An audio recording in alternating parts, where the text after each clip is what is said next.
In this module, I want to tackle vector description of rotational motion. And this is, I will say, a particularly difficult subject. I would say most students have serious problems with this, or very few sort of understand it easily the first time through. So I'm going to go through this pretty slowly and try to have a running example coming through the problem and try to explore different parts of it. But this is a video worth looking at a couple times, and then again when we get into centripetal forces in rotational motion, and then again when we get into angular momentum and rotational motion, because this is something that takes a couple times to get through, and definitely to spend some time to work through it yourself as well. Okay, so we have a particle constrained to a circle. I have an axis here, xy axis centered at the center of the circle. And so we know that we have some position vector in time that describes the motion.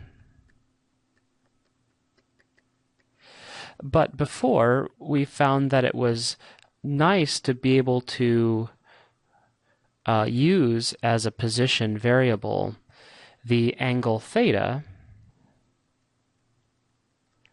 between the line connecting the center and where the particle is and the positive x-axis. And so we have theta, which is the angle between our position vector and positive x-axis. So if this here is the position vector, it goes from the origin to where the particle is, we know that can be written in component form. The x component I hat plus y j hat. And so what I'd like to do, because this angle is so useful, is to be able to write the x and y component in terms of the angle theta. And so a little trigonometry tells us that this is the magnitude of the vector r, or the radius of the circle r, cosine theta I hat plus r sine theta j hat. And I don't want to get too much on my circle, but we did this before. Look at the projection on the x and y axis, and this works as long as the angle is always between the r and the x-axis. This works for all values of theta. Okay, so let's play with this a little bit. The first thing I can do, I'd like to recognize, is that if I pull out the radius r, since I have it in both terms, that gives me a cosine I hat plus sine theta j hat. And so here, this is the magnitude of my position vector, and this is the unit vector. This tells me where, in what direction, the vector is pointing. And then the radius of the circle, is the magnitude. But okay, so that's easy if the particle is in one spot, but we want to deal with rotational motion. We want to do the condition where the theta is now changing. So let's look at a particular example. Let's imagine that this is a pendulum. It's fixed to be on this axis by sort of a very thin rod, and it's, say, it's in a vertical plane. So I'm going to take the pendulum, I'm going to throw it up, and so I give it some initial velocity, and so it comes up to here, it's slowing down, it comes up to here, and then it's at rest at this point, and then it comes back down, and I catch it. And so this is a pendulum. I sort of throw it up in the air, and it comes up, rest, and then comes back down. So I have a little motion diagram here where this is its position when I give it initial velocity at let me get this out of the way. At one instant in time, it's here. Another instant in time, it's here. It's slowing down, and then it comes to the top where it's at rest, and then it follows the same trajectory back down. So it has then theta is a function of time now. So, but before we go on too much further, why don't we look at the graphical description of this motion using some of the tools that we had before. So if I were to look at the position as a function of time, so it starts out at an angle of equal to 0, and then it comes up to some higher angle, and then it reaches some maximum angle, and then it comes back down to 0. And if these points on the motion diagram, this was here, and then at an equal time later here, equal time later here, and then at the top, I don't think I got my equal times very well. Here. And then it's symmetrical, it comes back down on the other side. Okay. And so this is what our theta looked like as a function of time. And so we often want to see how the motion is changing. And so we can calculate the angular velocity as a function of time. And that's the time derivative of the position, in this case the angle function of time. And so we can take a look at what that looks like here. So this is omega as a function of time. And so it starts out with a angular counterclockwise angular velocity, so that's positive, but it's slowing down as it well, let's get our motion diagram. So it's slowing down as it goes up, and then when it reaches its highest angle, the angular velocity is 0, where it turns around and goes negative, and then reaches the bottom. And so our angular function of time might look something like that. And so then we can calculate our angular acceleration as a function of time, which is the time derivative of our velocity. Angular velocity is a function of time. And since I gave myself a nice straight line here, the derivative of this is negative and constant.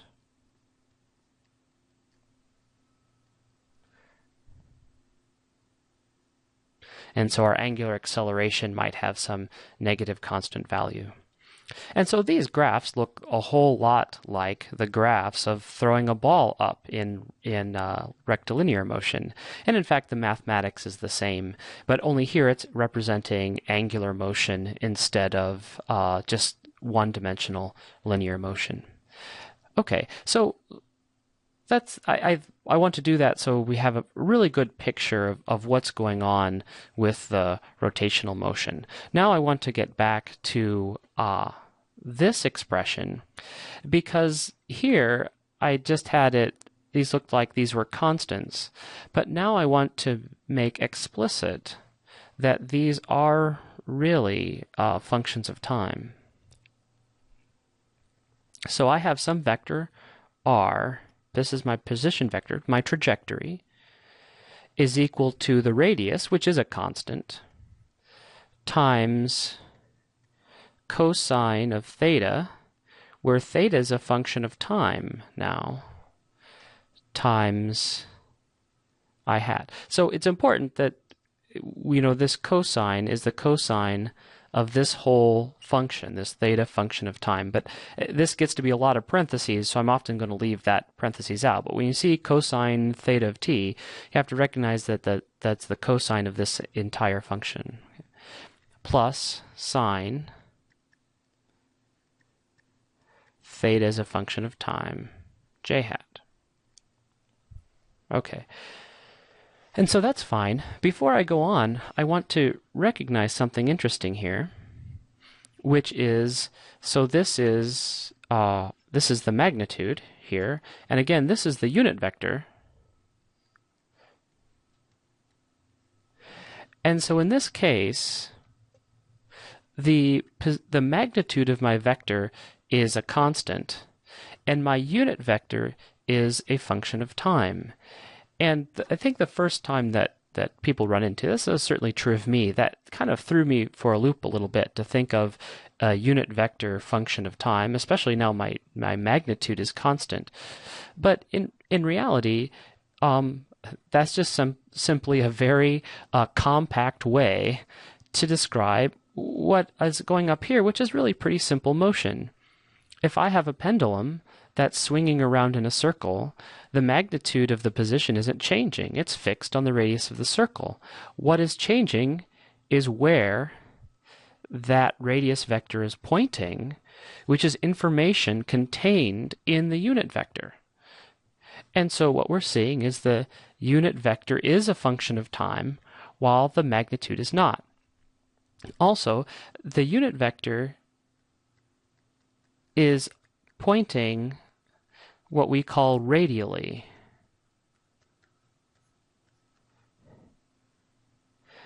Wherever it is, the unit vector is pointing along a radius of the circle from the origin to the edge of the circle along a line of the radius. So this unit vector as a function of time is always pointing radially. Okay, so there's my position is a function of time. And so now what I want to do is I want to find the velocity vector function of time.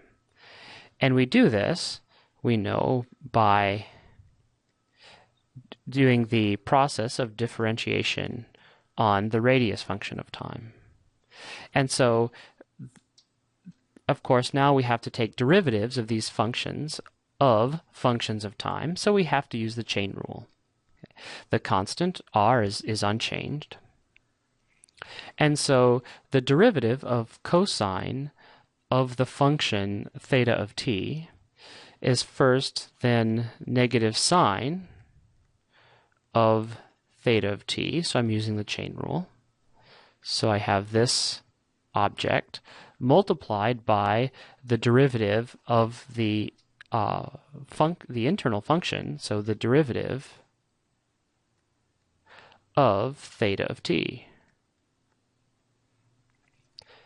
And so that's I hat. Now I have to do the same thing over here, again using the chain rule. The derivative of sine theta is cosine theta of t times, again, the time derivative of theta of t. Okay, and so this is now in the j hat direction. Now the first thing to recognize is that this right here is the definition of our angular velocity function. The time derivative of the position, the angle function of time. And since it's the same, since this is the same as this, we can pull that out of the brackets. And so we now have the velocity function of time is equal to the radius r times this angular velocity function of time times now these trig functions and unit vectors. Negative sine theta of t I hat plus cosine theta of t j hat. So we now have the velocity vector as a function of time. But I want to explore this a little bit. I want to examine it. So the first thing to recognize is that this right here is entirely the magnitude of the velocity v of t, and it now is changing as a function of time. This right here is dimensionless with magnitude 1. This is the unit vector for the velocity function, and it is also a function of time. And so if we rewrite this with times its magnitude times its unit vector, both are now our functions of time, and the velocity unit vector is given by this expression. So one important thing, very important thing to realize about the velocity vector, especially where it's pointing, and this isn't necessarily obvious from the math, is that the velocity vector is perpendicular to the position vector r everywhere. Everywhere for all time. And now, if you have seen and understand dot products, you can evaluate this, you can check this by taking the dot product between the unit vectors r dot v for all time, for any arbitrary time t, and find that these are equal to 0. If you have not seen dot products yet, then ignore that part, and you'll have to trust me that if we look at this unit vector and this unit vector, they are perpendicular everywhere. What does that mean? Let's go back up to our, well, we know that what that means, but we can look at it on our graph here, understand it pictorially. So if I have a velocity vector, at this point right here is when I sent the object straight up. So it had, at this instant, it had a velocity up. It was perpendicular to this radius vector. At this instant, it had a velocity going in this direction, which is perpendicular to this radius vector. And at this point, it had a velocity vector going in that direction that was perpendicular to that radius. So if I were to draw myself a new circle down here, then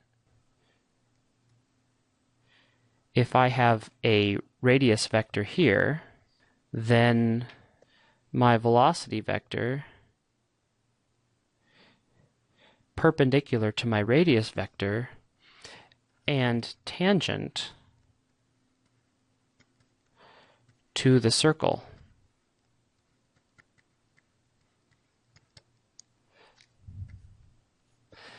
So while the radius vector always, or the position vector always pointed radially, the velocity vector always points tangent to the circle. Now, if it's rotating the other way, the velocity vector is in the other direction, but wherever the velocity vector is, it points tangent to the circle.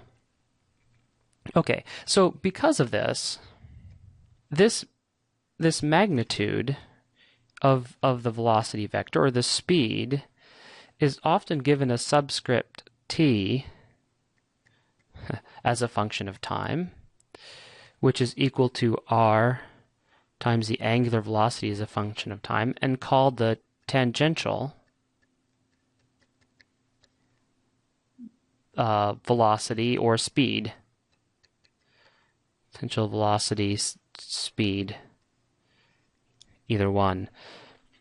And that just sort of highlights the fact that the velocity is always pointing tangent to the circle, even though there is only the one velocity here. And also we have to be careful that this t stands for tangent, and this d stands for time. This is time, and this is tangent for tangential velocity. So that gets us the vector description of position and our vector description of velocity and how they relate. The next step is to come up with a vector description of acceleration. And here things get more complicated, and we'll save that for the next module.